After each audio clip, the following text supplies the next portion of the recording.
AV news కి స్వాగతం. ముందుగా ముఖ్యాంశాలు.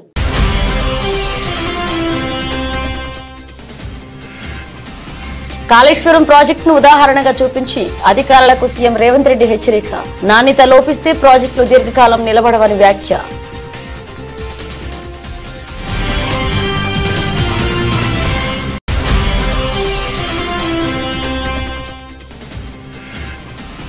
తెలంగాణ మంత్రి పొంగులేటి ఇంట్లో ఈడీ సోదాలు. మొత్తం 15 చోట్ల ఏకకాలంలో సోదాలు.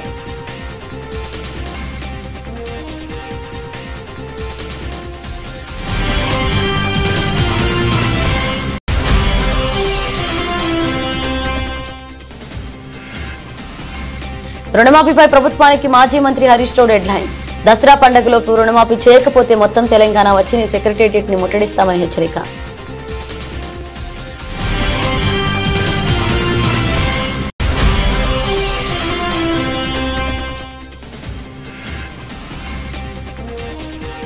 లంగర్ హౌస్ లో మూసి నిర్వాసితుల ఆందోళన. భారీగా ట్రాఫిక్ జామ్.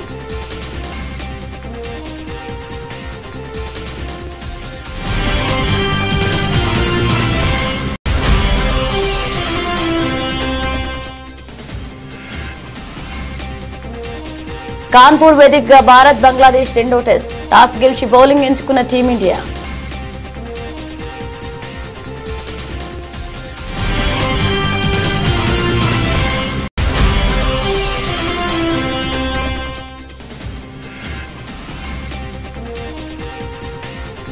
పరుగులు పెడుతున్న పసిడి ధర 78,000 దాటేసి సరికొత్త రికార్డ్.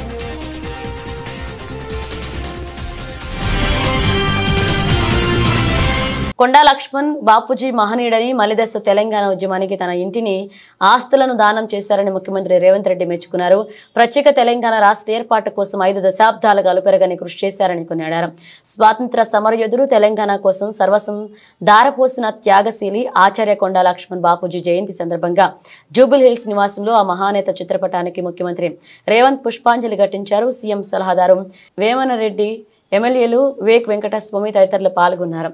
అలాగే ఈ సందర్భంగా బహుభాషా కోవిదులైన బాపూజీ జీవితాంతం బడుగు బలహీన వర్గాల అభ్యున్నతికి పాటుపడ్డారని పేర్కొన్నారు. తెలంగాణ ముఖ్యమంత్రి రేవంత్ రెడ్డి అధికారులకు హెచ్చరికలు జారీ చేశారు. అధికారులు జీవితంలో ఎలాంటి తప్పు చేయకూడదో దానికి మంచి ఉదాహరణ కాళేశ్వరం ప్రాజెక్టు అని పేర్కొన్నారు.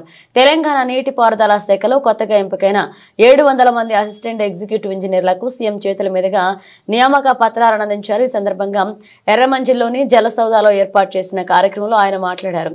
నాణ్యత లోపిస్తే ప్రాజెక్టుల దీర్ఘకాలం నిలబడవన్నారు. నాణ్యత లేకుంటే నాగార్జున సాగర్, శ్రీశైలం వంటి ప్రాజెక్టులు ఇన్నేళ్లు నిలబడేవి కావన్నారు. పై అధికారులు చెప్పారని నాణ్యత నిబద్ధత విషయంలో రాజీ పడవద్దన్నారు. దశాబ్దాల క్రితం నిర్మించిన నాగార్జున సాగర్, శ్రీశైలం ప్రాజెక్టు లక్షల ఎకరాలకు నీళ్లు అందిస్తున్నాయన్నారు. కానీ 5 ఏళ్ల క్రితం నిర్మించిన కాళేశ్వరం ప్రాజెక్టు అప్పుడు కూలిపోయిందన్నారు. ఇక నిర్మాణం పూర్తి కాకముందే కూలిపోయిన కాళేశ్వరం ప్రాజెక్టును ప్రపంచ అద్భుతంగా గత పాలకులు అభివర్ణించారని మండిపడ్డారు.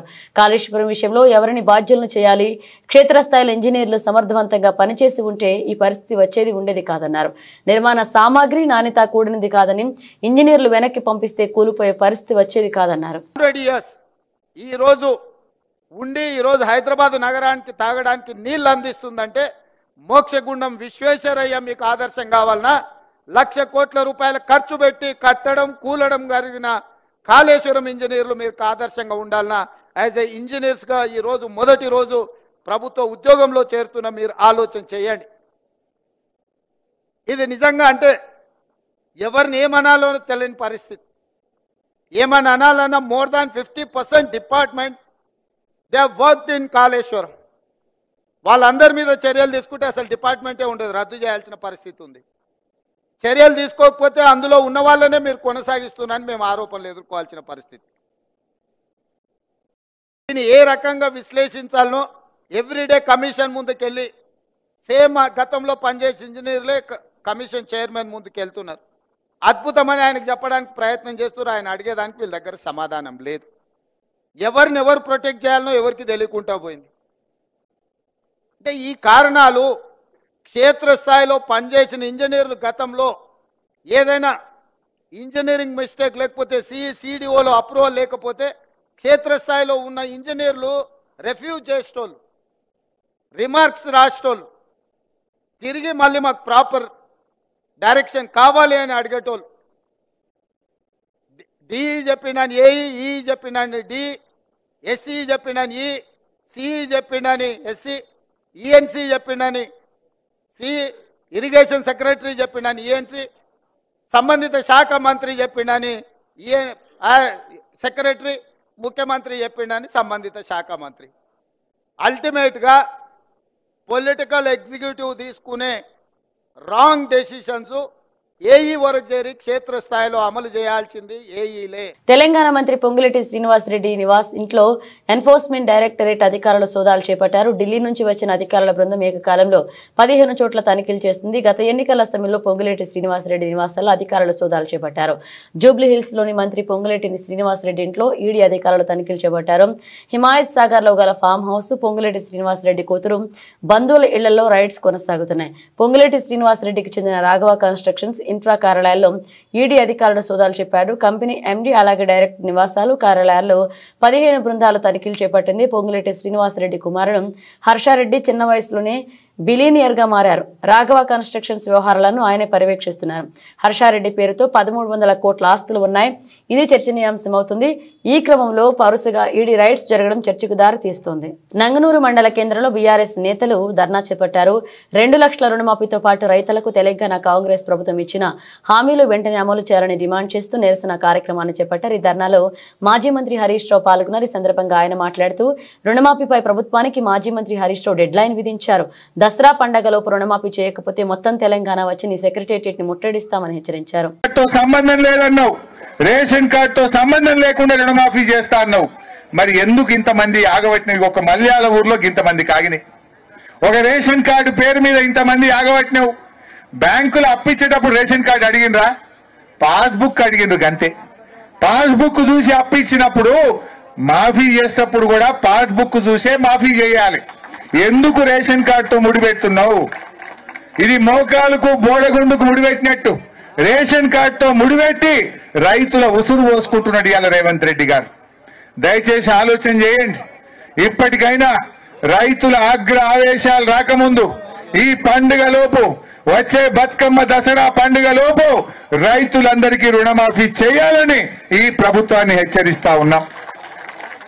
మా మల్లారెడ్డి అన్న చెప్పినట్టు ఒకవేళ పండుగలోపు చేయకపోతే మొత్తం తెలంగాణ హైదరాబాద్కు వచ్చి నీ సెక్రటరీని ముట్టడించడానికి కూడా తయారున్నాం, జాగ్రత్త అని చెప్పి హెచ్చరిస్తూ జై తెలంగాణ. వైసీపీ అధినేత జగన్ కు విశిష్ట కానుకనుంది. విశాఖపట్నం గాజువాక గణేష్ ఉత్సవ కమిటీ జగన్ కు 20 కేజీల లడ్డూను బహుకరించింది. తాడేపల్లికి వచ్చిన గాజువాక గణేష్ ఉత్సవ కమిటీ సభ్యులు జగన్ కు వినాయకుడి లడ్డూ ప్రసాదాన్ని అందించారు. ఈ ఉత్సవ కమిటీ ఆధ్వర్యంలో గాజువాకలో 89 అడుగుల మహాగణపతి విగ్రహాన్ని ఏర్పాటు చేశారు. కాగా జగన్ ను కలిసి భారీ లడ్డూ అందించారు. వారిలో వైసీపీ కార్పొరేటర్ తిప్పల వంశీరెడ్డి, విద్యార్థి విభాగ నేత జీలకర్ర నాగేంద్ర, గణేష్ ఉత్సవ కమిటీ చైర్మన్ కసిరెడ్డి గణేష్ తదితరులు ఉన్నారు. రాష్ట్రంలోని సాగునీటి ప్రాజెక్టులను ప్రాధాన్యత క్రమంలో పూర్తి చేయాలని ముఖ్యమంత్రి రేవంత్ రెడ్డి అధికారులను ఆదేశించారు. 6 నెలల్లో వీలైనంత ఆయకట్టుకు సాగునీటిని అందించే ప్రాజెక్టులను మొదటి ప్రాధాన్యంగా ఎంచుకోవాలన్నారు. రాబోయే 2 ఏళ్లలో పూర్తయ్యే ప్రాజెక్టుల పనులను వేగవంతం చేయాలని ఇరిగేషన్ శాఖకు దిశానిర్దేశం చేశారు. పెండింగ్ లో ఉన్న సాగునీటి ప్రాజెక్టులపై జలసౌదాలో మంత్రి ఉత్తమ్ కుమార్ రెడ్డి, పొన్నం ప్రభాకర్, తుమ్మల నాగేశ్వరరావు, నీటిపారుదల శాఖ ఉన్నతాధికారులతో ముఖ్యమంత్రి సమీక్ష సమావేశాల్లో పలు సూచనలు చేశారు. జవహర్ నెట్టెంపాడు ఎత్తిపోతల పథకంతో కట్టిన గుడ్డెందొడ్డి రిజర్వాయర్ సామర్థ్యాన్ని 1.5 టీఎంసీల నుంచి 15 టీఎంసీలకు పెంచే ప్రతిపాదనలు పరిశీలించాలని ముఖ్యమంత్రి రేవంత్ రెడ్డి అధికారులను ఆదేశించారు. జూరాల రిజర్వాయర్ ప్రాజెక్టుపై ఉన్న 7 లక్షల ఎకరాల ఆయకట్టుకు స్థిరీకరించడంతో భాగంగా గుడెందొడ్డి రిజర్వాయర్ సామర్థ్యం పెంపునకు తగిన చర్యలు తీసుకోవాలన్నారు. ఇక రిజర్వాయర్ సామర్థ్యం పెంపునకు 4,500 కోట్ల నుంచి 5,000 కోట్ల దాకా ఖర్చు అవుతాయని అధికారులు అంచనా వేశారు. రేలంపాడు రిజర్వాయర్లో సీపేజీ భారీగా ఉండడంతో నీటిని నిల్వ చేయాలని పరిస్థితి ఉందని, దీనికి కరెంట్ కౌంటింగ్ చేస్తే సీపేజీ తగ్గుముఖం పడుతుందని అధికారులను గుర్తు చేయగా మరమ్మతులు చేసి రిజర్వాయర్ సామర్థ్యాన్ని 2 టీఎంసీల నుంచి 4 టీఎంసీలకు పెంచాలని ఆదేశించారు. హన్మకొండ జిల్లా శ్రీ భద్రకాళీదేవి శరన్నవరాత్రి మహోత్సవాల్లో పాల్గొనవలసిందిగా దేవస్థాన పాలక మండలి ముఖ్యమంత్రి రేవంత్ కి ఆహ్వానం అందించింది. శాసనసభ్యులు నాయని రాజేందర్ రెడ్డి, దేవస్థాన చైర్మన్ శేషు, ఈవో శేషు భారతి జూబ్లీ హిల్స్ నివాసంలో ముఖ్యమంత్రిని కలిసి ఆహ్వానం అందించారు.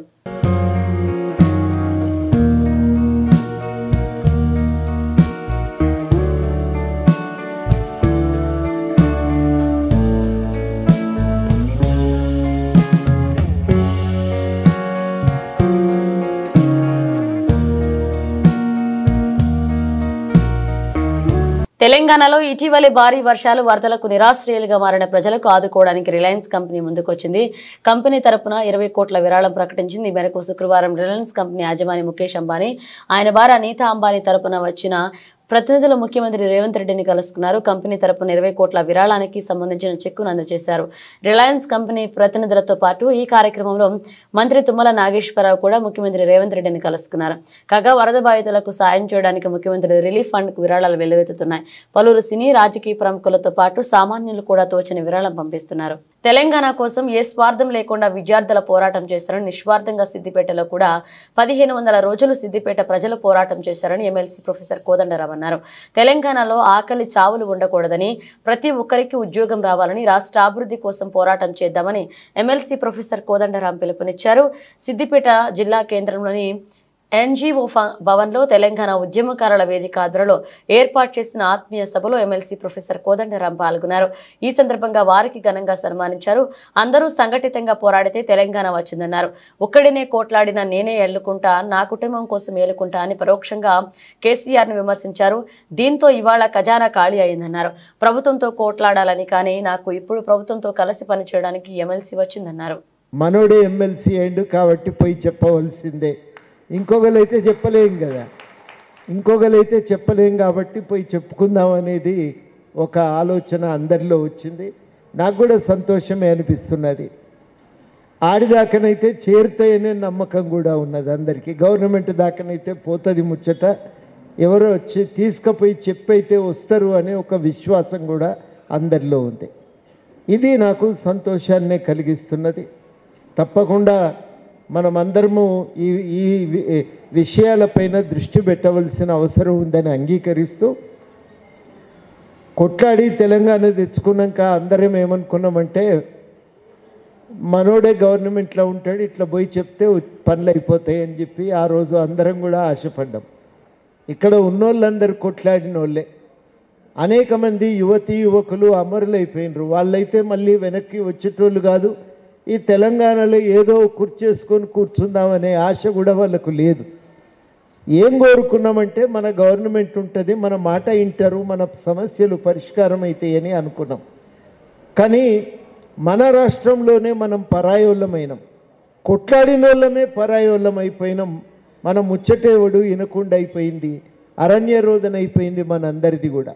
ఏదైనా రోడ్ల మీద పడి కొట్లాడుతుంటే పత్రికలు వస్తే కొన్ని అయితే అయినట్టు లెక్క, లేకపోతే లేదు. అట్లా మనం ఒక ప్రయత్నం చేయవలసిన దుస్థితిలోకి నెట్టబడ్డం. అనేక సమస్యలు, గెస్ట్ లెక్చరర్లకు కాంట్రాక్ట్ లెక్చరర్లను రెగ్యులరైజ్ చేస్తామన్నారు. ఒక 500 మంది మిగిలిపోయింది, వాళ్ళకు కూడా చేస్తే అయిపోయాయి. ఈ గెస్ట్ మూసీ పరివాహక ప్రాంతంలో ప్రజల ఆమోదం తీసుకున్న తర్వాతే మీరు ప్రాజెక్టులో ముందుకు పోవాలని బీఆర్ఎస్ నేత పటోళ్ల కార్తీక్ రెడ్డి ప్రభుత్వాన్ని కోరారు. ఈ విషయమే ఆయన తెలంగాణ భవన్లో మీడియాతో మాట్లాడుతూ, ప్రజల ఆమోదం తీసుకోకుండా ముందుకు వెళ్లి తాము బలవంతం చేస్తామంటే మాత్రం హైదరాబాద్ మరొక అగ్నిగోళం అవుతుందన్నారు. మీ వెంట కేసీఆర్ ఉన్నాడు, మీరు ఎవరు భయపడవద్దు, బీఆర్ఎస్ పార్టీ వాళ్ళ తరపున నిల్చుంటుందని బాధితులకు పటోళ్ల కార్తీక్ రెడ్డి భరోసా ఇచ్చారు. మేము ఏదో బెటాలియన్ తీసుకొని హైడ్రాల్ ఎట్లయితే మేము ప్రజలని ఇళ్ళ నుంచి బయటికి గుంజుకొచ్చి ఇల్లులు కూలగొడుతున్నామో, ఇది కూడా అంతే. మూసీ పరివాహక ప్రాంతంలో కూడా మేము రోజుకొక బెటాలియన్ తీసుకొచ్చి కాలనీలు ఖాళీ చేసి బలవంతంగా మేమేమైతే ఇల్లులు కూలగొడతామన్న ఆలోచనలు ఉన్నారేమో, ముమ్మాటికి ఆ ప్రజల యొక్క అభిప్రాయం తీసుకున్న తర్వాత వాళ్ళ ఆమోదంతోనే మీరు ఈ ప్రాజెక్టులో ముందుకు పోవాల్సిన అవసరం ఉన్నది. లేదు మేము బలవంతం చేస్తాము, మేము వాళ్ళని మిగతా దగ్గర ఎట్లయితే చేసినామో ఇంట్లోకి వెళ్ళి బయటికి గుంజుకొచ్చి రోడ్ల మీద పడేసి మేము వాళ్ళ ఇల్లులు కూలుస్తామంటే మాత్రం నేను హెచ్చరిస్తున్న, హైదరాబాద్ మరో అగ్నిగోళం అవుతుంది. హైదరాబాద్ అగ్నిగోళం అవుతుంది. మీరు అనవసరంగా పేద మధ్యతరగతి ప్రజల జోలికొచ్చి ఎవరో జోబులు నింపాలనే ఒక ఆలోచనతో పేద మధ్యతరగతి ప్రజల యొక్క ఇంట్లని కష్టం రూపాయి కూడగట్టి చెమటలు కక్కి రక్తం దారబోసి వాళ్ళు ఇల్లు కట్టుకున్నారే, ఆ ఇంట్లో జోలికి వచ్చి మా ఇష్టారాజ్యంగా వాళ్ళని బయటపడేసి మేము రాజ్యం వెళ్తాం, మేము మా మూసీని కట్టుకుంటామని మీరు అనుకుంటే మాత్రం బీఆర్ఎస్ పార్టీ వాళ్ళ తరఫున నిల్చుంటుంది. హైదరాబాద్ మాత్రం మరో అగ్నిగోళం చేస్తామని చెప్తున్నా. This is a very serious warning. ఇంకో విషయం, ఎవరైతే మూసీ పరివాహక ప్రాంతంలో ప్రజలు ఎవరైతే భయభ్రాంతులకు గురవుతున్నారో మీకు అభయం ఇస్తున్నా, మీ ఎంట కేసీఆర్ ఉన్నాడు, మీ ఎంట కేసీఆర్ ఉన్నాడు, మీరు ఏం భయపడొద్దు. అన్యాయంగా అకారణంగా మిమ్మల్ని ఎవ్వరు ఇంట్లోకి వెళ్ళి వెళ్ళగొట్టినా కూడా ఒక్క ఫోన్ కాల్ చేయండి, పిట్టలాగా వాలిపోతాం మీ దగ్గర. మీకు ఎక్కడ కష్టం వచ్చినా ప్రభుత్వ అధికారులు మిమ్మల్ని ఎప్పుడు భయపెట్టాలని ప్రయత్నం చేసినా మాకు ఒక ఫోన్ కాల్ చేయండి, మా పార్టీ మీ తరఫున వచ్చి కొట్లాడతాం. ఎవరు కూడా మిమ్మల్ని అకారణంగా మిమ్మల్ని ఇంట్లోకి వెళ్ళి ఎవిక్ట్ చేయొద్దు. మీకు ఇష్టం లేకుండా ఎవరిని కూడా ఎవరి ఇల్లు కూడా కూలగొట్టొద్దని మా రెండో కండిషన్ ప్రభుత్వానికి చెప్పాలనుకుంటున్నాం. మునుగోడు నియోజకవర్గంలోని వివిధ గ్రామాల్లో పారిశుద్ధ్య పనుల పరిశీలన కోసం వెళ్తున్న శాసనసభ్యులు కోమటిరెడ్డి రాజగోపాలరెడ్డి దృష్టి ఒక ఆటో వైపు మళ్లింది. స్కూల్ పిల్లల్ని ఆటోలో నిండుగా కూర్చోబెట్టి తీసుకువెళ్తుండగా ఆటో నాపారు. ఆటోలో ఇలా తీసుకువెళ్లడం ప్రమాదకరమని చెప్పి ముందు కూర్చున్న విద్యార్థులను వెనక కూర్చోబెట్టి ఆటోను పంపించారు. కెపాసిటీకి మించి ఇలా విద్యార్థులను ఆటోలో తీసుకువెళ్లడం వల్ల ప్రమాదం జరిగితే ప్రాణ నష్టం జరుగుతుందని అలా తీసుకువెళ్లొద్దని ఆటో డ్రైవర్కు హెచ్చరించారు.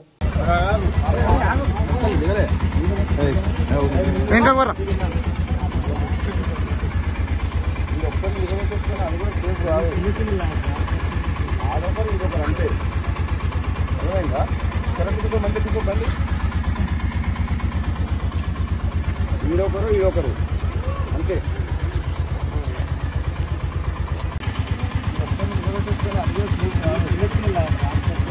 ఆడొకరు ఇదొకరు అంతే.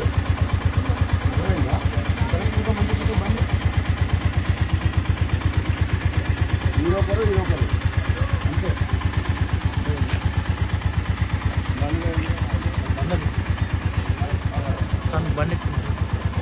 నారాయణఖేడ్ ఎమ్మెల్యే క్యాంపు కార్యాలయంలో ఈ రోజు కొండా లక్ష్మణ్ బాపూజీ జయంతి వేడుకల్లో పాల్గొన్నారు.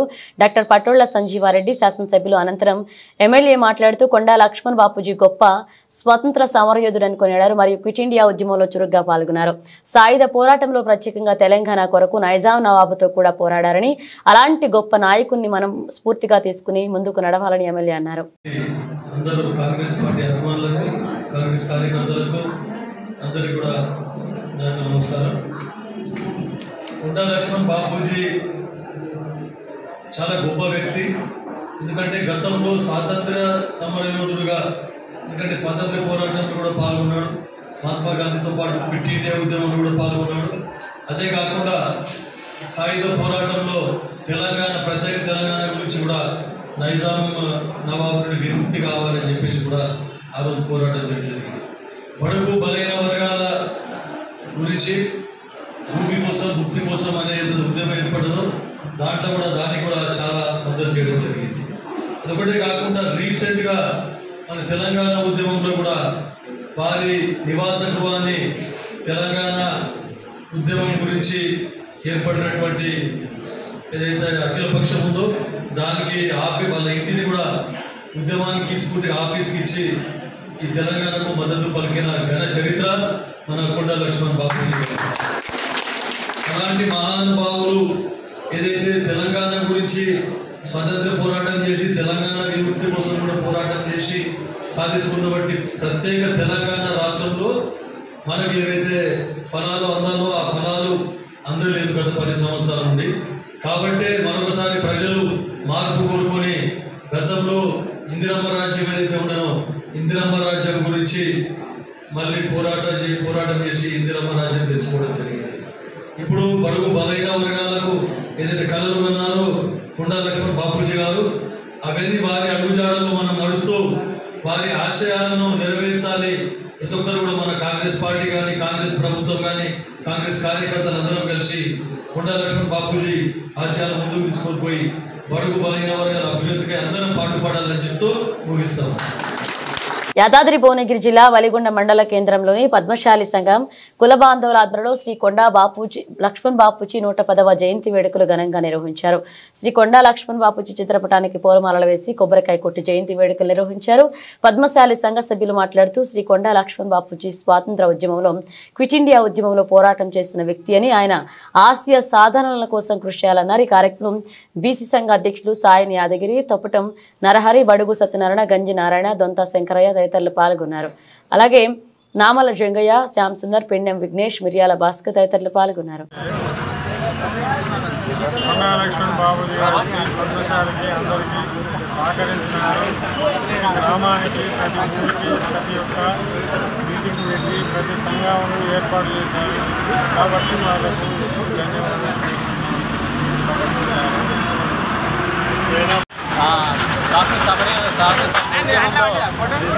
పాలు పంచుకోవడం కాకుండా తొలి దశలో అండ్ మలి దశ ఉద్యమాలలో పాలు పంచుకొని మనందరినీ జాగృతం చేసిన వాళ్ళల్లో మొదటి స్థానంలో ఆయన ఉంటారు. ఈరోజు తెలంగాణ ఉద్యమంలో ఉద్దండులుగా చెప్పుకునే పెద్ద పెద్ద వాళ్ళకు కూడా ఆయన గురువు, ఆది గురువు. ఆయన మంత్రిగా ఉన్నప్పుడే మన ఉమ్మడి రాష్ట్రం అంతా సంచరించి మొత్తము తెలంగాణ వ్యాప్తంగా వృత్తి పనుల వారుల సంఘాలలో ఉన్న అన్ని సమస్యలు తెలుసుకొని చర్చించి అందరికీ పెద్దలకు చెప్పి అంత సంఘాలు ఏర్పాటు చేయడంలో ఆయన సఫలీకృతమయ్యాడు. ఆ ఉద్దేశంగానే ఈరోజు కుల వృత్తుల సంఘాలు ఏర్పడి మనము మంచి పొజిషన్లో ఉన్నాయి. ఈరోజు మత్స్య పారిశ్రామిక సంఘం అయితేనేమి అండ్ గౌడ పారిశ్రామిక సంఘం అయితేనేమి చాలా వృత్తులు ఉన్నాయి. అవన్నీ కూడా సంఘాలు ఏర్పాటు చేసుకోవడానికి ఆయనే మూల కారణం. ఈరోజు అవన్నీ ఫలాలన్నీ మనం అనుభవిస్తున్నాము. మన చేనేత గురించి కూడా చాలా శ్రమించేది ఆయన. ఎల్లప్పుడూ ఆయన ఎంతో కృషి చేసేది. ఈరోజు గత ప్రభుత్వం ఆయనకు తగిన గౌరవం ఇవ్వలేదు. కానీ కాంగ్రెస్ ప్రభుత్వం అయితే ఆయనని అధికారికంగా జయంతి వేడుకలు జరుపుకోవడము హర్షణీయము. ఇదే తొలి అడుగుగా భావించినాము. ఆయనకు గర్వంగా మేము ఫీల్ అవుతున్నాము. ఈరోజు ఆయన తెలంగాణ బిడ్డ, ఆయన మన పద్మశాలి బిడ్డ అండ్ బడుగు బలహీన వర్గాలకు ఆయన ఆశాజ్యోతి. ఆయన ఎన్నో సేవా కార్యక్రమాలు చేసిండు. ఈరోజు ఆయనకు మన స్కూల్ పుస్తకాలలో పాఠ్యాంశంగా ఆయన జీవిత చరిత్రని బోధించాలి. కంపల్సరిగా ఆయనని ప్రభుత్వ కార్యాలయాల్లో ఆయన పేరు కూడా పెట్టాలి. అదేవిధంగా ప్రభుత్వ రంగాలలో ఆయన పేరు కూడా పెడితే చాలా బాగుంటుంది. ఈరోజు తెలంగాణ పద్మశాల అంతా కూడా బడుగు బలహీన వర్గాలు అందరూ కూడా ఆయనని ఎన్నో సేవలు చేసిండు. ఇప్పుడు ఆయన జీవితం మొత్తము తెలంగాణ కోసము, ఆయన జీవితం మొత్తం బడుగు బలహీన వర్గాల కోసమే కేటాయించిండు. ఆయన ఆస్తి మొత్తం కూడా వాళ్ళకే పద్మశాలి యువజన సంఘం, పద్మశాలి కుల బాంధవులందరికీ చేసుకోవడం చాలా గర్వంగా ఉంది. కొండా లక్ష్మణ్ బాబుజీ గారు మామూలు మనిషి కాదు, ఉద్యమ నేత. తెలంగాణ గురించి తన సొంత ఇంటిని కూడా ఉద్యమానికి చేసుకొని తెలంగాణను తెచ్చుకుని చెప్పి ఉన్న ఇంటిని కూడా వదిలేసిన మహానుభావుడు. తన మంత్రి పదవికి, ఎమ్మెల్యే పదవికి రాజీనామా చేసిన ఏకైక వ్యక్తి, బహుజన నాయకుడు తను కొండా లక్ష్మణ్ బాబుజీ అనంటేనే యావత్ ఆంధ్రప్రదేశ్లో భయపడే రోజులలోనే తన ఉన్న ఆస్తిని కూడా పూరా ప్రజల కోసం, ప్రత్యేక తెలంగాణ కోసం తన ఇల్లును కూడా దానం చేసిన బహుజన నాయకుడు. అలాంటి నాయకుడిని జయంతులు జరుపుకోవడం, వర్ధంతులు జరుపుకోవడం చాలా గర్వించదగ్గ విషయం. ఎందుకనగా సాయుధ పోరాటంలో ఎంతోమంది వీరోచితంగా పోరాడిన వ్యక్తులలో తను ఎంతో ముందంజలో ఉండి తను అన్ని విధాలా తన అనుకున్న పనులన్నీ సాధించాడు. ఈ పెద్దల కోరికలు తీరాలంటే మనకు తెలంగాణ వచ్చిందే తప్ప తెలంగాణలో ఉన్న ఆకలి కేకలు ఇంకా తీరలేదు. ప్రతిదీ కూడా తీరాలి అంటే ఇలాంటి పెద్దలు కోరుకున్న రాజ్యం రావాలని, మరియు ఈరోజు ఈ అవకాశం ఇచ్చి ఈ సందర్భంగా ఈ కార్యక్రమానికి వచ్చేసిన వారందరికీ నమస్కారాలు తెలియజేస్తూ జై పద్మశాలి. మూసీ నది పరివాహక ప్రాంతాల్లో ఉద్రిక్తత కొనసాగుతుంది. ఆపరేషన్ మూసీ పేరుతో తమ ఇండ్లను మార్కింగ్ చేయడంపై నివాసితులు ఆగ్రహాన్ని వ్యక్తం చేస్తున్నారు. సర్వే చేయడానికి వస్తున్న అధికారులను అడ్డుకుంటున్నారు. మూసీ సుందరీకరణ కోసం తమ బతుకలను ఛిద్రం చేస్తున్నారంటూ మండిపడుతున్నారు. ప్రభుత్వానికి వ్యతిరేకంగా ఆందోళన బాటపట్టారు. ఇందులో భాగంగా లంగర్ హౌస్ పిఎస్ పరిధిలో మూసీ నిర్వాసితులు ధర్నాకు దిగారు. లంగర్ హౌస్ లోని డిఫెన్స్ కాలనీ వాసులు రింగ్ రోడ్డుపై ఆందోళన చేపట్టారు. ప్రభుత్వం తమకు అన్యాయం చేస్తుందని నిర్వాసితులు ఆరోపిస్తున్నారు. ముఖ్యమంత్రి రేవంత్ రెడ్డికి వ్యతిరేకంగా పెద్ద ఎత్తున నినాదాలు చేస్తున్నారు. దీంతో కిలోమీటర్ల మేర ట్రాఫిక్ జామ్ ఏర్పడింది. కాగా దిల్సుఖ్ నగర్, చైతన్యపురి, సత్యనగర్, మారుతినగర్ రెవెన్యూ అధికారులు సర్వే చేశారు. భారీ బందోబస్తు మధ్య ఇండ్లకు మార్కింగ్ చేస్తున్నారు. దీంతో స్థానికులు వారిని అడ్డుకుంటున్నారు. ఇక్కడి నుంచి ఎక్కడికి వెళ్లే తెలియదని డబుల్ బెడ్రూమ్ ఇండ్లు తమకు అవసరం లేదని స్పష్టం చేస్తున్నారు. సీఎం రేవంత్ రెడ్డిపై ఆగ్రహాన్ని వ్యక్తం చేశారు. ప్రజాపాలన, ఇందిరమ్మ పాలన అంటే ఇదేనా అని ప్రశ్నిస్తున్నారు. ప్రాణాలైనా ఇస్తాం కానీ అక్కడి నుంచి వెళ్లే ప్రసక్తి లేదని తేల్చి చెప్తున్నారు. మీరు అనవసరంగా రోడ్డు మీదకి వచ్చి వేరే పబ్లిక్ ఇబ్బంది పెట్టేదనుకో మళ్ళీ ఓటు చేసేది మీరు. నేను ఏమంటున్నా మీ తరఫుకి వెళ్ళి ఎవరైనా ఒకరికి రండి. ఇంతమంది వచ్చి మా సామాజిక ఇల్లు కదా సార్, ఇల్లు కాదు కదా, అంతమంది ఇల్లు ఒక ఇల్లు వాళ్ళకొస్తే ఒక్క మంది పోతారు, 5 వాళ్ళకొస్తే 5 పోతారు. ఇవి మొత్తం ఇల్లు ఉన్నాయి, మొత్తం వాళ్ళు ఇల్లే పోతారు.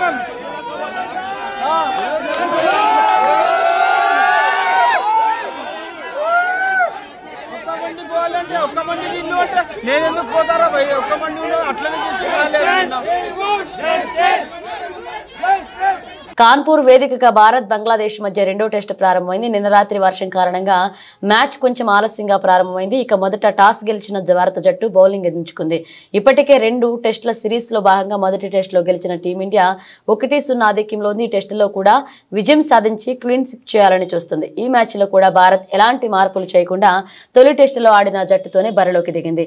కాన్పూర్ పిచ్ స్పిన్ కు అనుకూలిస్తుందని, దీంతో ఈ మ్యాచ్ తుది జట్టులో మార్పులు ఉంటాయని వార్తలు వచ్చాయి. దీంతో మరొక అదనపు స్పిన్నర్ జట్టులోకి రావడం ఖాయమని అందరూ అనుకున్నారు. కానీ కెప్టెన్ రోహిత్ శర్మ చపాక్ టెస్టులో ఆడిన 3 పేసర్ల 2 స్పిన్నర్లతోనే కాన్పూర్ టెస్టుకు రెడీ అయ్యారు. అటు ప్రత్యర్థి బంగ్లా మాత్రం 2 మార్పులతో బరిలోకి దిగింది. పేసర్లు నహీద్ రాణా, తస్కిన్ అహ్మద్ స్థానంలో తైజుల్ ఖలీద్ ను తుది జట్టులోకి తీసుకుంది. తొలి టెస్టులోనూ స్టన్నింగ్ క్యాచ్ పట్టిన యశస్వి జైస్వాల్ రెండవ టెస్ట్ ఫస్ట్ ఇన్నింగ్స్ లోనూ అద్భుతమైన క్యాచ్ అందుకున్నాడు. ఆకాష్ దీప్ బౌలింగ్ లో జాకీర్ క్యాచ్ ఇచ్చాడు. స్లిప్స్ లో ఉన్న జైస్వాల్ అద్భుతంగా ఆ క్యాచ్ పట్టేశాడు. టీవీ రిపేర్లలోనూ కష్టంగానే ఆ నిర్ణయాన్ని వెల్లడించాల్సి వచ్చింది. ఓ కోణంలో మాత్రం ఆ బంతి నేరుగా జైస్వాల్ చేతుల్లో పడినట్లుగా తేలింది. దీంతో జాకీర్ ను అవుట్ ప్రకటించారు. 24 బంతులు ఆడిన అతను ఖాతా తెరవకుండానే పెవిలియన్ కు వెనుదిరిగాడు. 13 ఓవర్లలో బంగ్లా 2 వికెట్ల నష్టానికి 37 రన్స్ చేసింది. ఇస్లాం 24 రన్స్ చేసి అవుట్ అయ్యాడు. శాంతో మొమినుల్ క్రీజులో ఉన్నారు. తొలి 2 వికెట్లు ఆకాష్ దీప్ తీసుకున్నాడు. పసిడి ధర అలుపెరగకుండా పరుగులు పెడుతుంది. గత కొన్ని రోజులుగా స్థిరంగా ఉంచి వచ్చిన బంగారం ధర ఇప్పుడు ఏకంగా 78,000 ఆల్ టైమ్ హై నమోదు చేసింది. దేశ రాజధాని ఢిల్లీలో 10 గ్రాముల స్వచ్ఛమైన బంగారం ధరపై నిన్న 400 పెరిగి 78,000కు చేరుకుంది. బుధవారం 77,800 ముగిసిన పుత్తడి ధర నిన్న మరొక 400 పెరిగి 78,250 మార్కును దాటింది. బంగారం ధరతో పాటు పెరిగే వెండిపైన కిలో 1000 పెరిగి 94,000ను తాకింది. పశ్చిమాసియాలో కొనసాగుతున్న ఉద్రిక్తతలకు తోడు వడ్డీ రేట్లను తగ్గించేందుకు కేంద్ర బ్యాంకులు ముందుకు రావడమే ఇందుకు కారణమని మార్కెట్ నిపుణులు విశ్లేషిస్తున్నారు. దీనికి తోడు దేశీయంగా కొనుగోళ్లు పెరగడం ద్వారా ధరల పెరుగుదలకు మరొక కారణమని చెప్తున్నారు. దసరా దీపావళి వేళ బంగారం ధరలు మరింత పెరిగే అవకాశం ఉందని, 80,000 మార్కును కూడా తాకవచ్చని విశ్లేషిస్తున్నారు. బులెటిన్ ముగించే ముందు హెడ్లైన్స్ మరోసారి.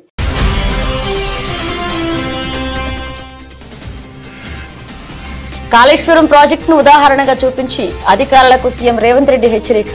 నాణ్యత లోపిస్తే ప్రాజెక్టులు దీర్ఘకాలం నిలబడవని వ్యాఖ్య.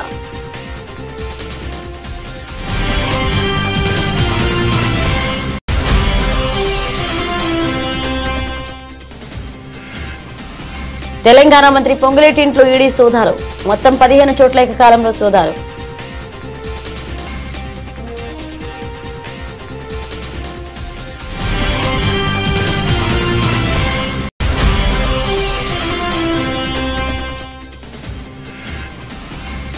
రుణమాఫీపై ప్రభుత్వానికి మాజీ మంత్రి Harish Rao dead line.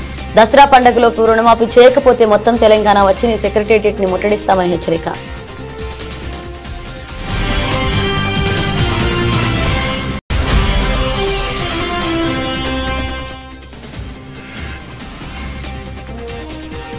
Langar house లో మూసి నిర్వాసితుల ఆందోళన. భారీగా ట్రాఫిక్ జామ్.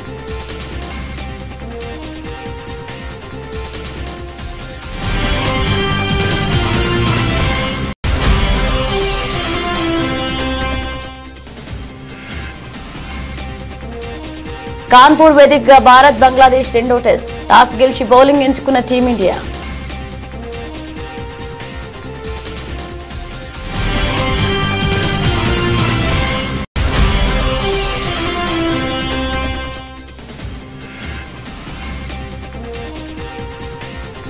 పరుగులు పెడుతున్న పసిడి ధర 78,000 దాటేసి సరికొత్త రికార్డ్.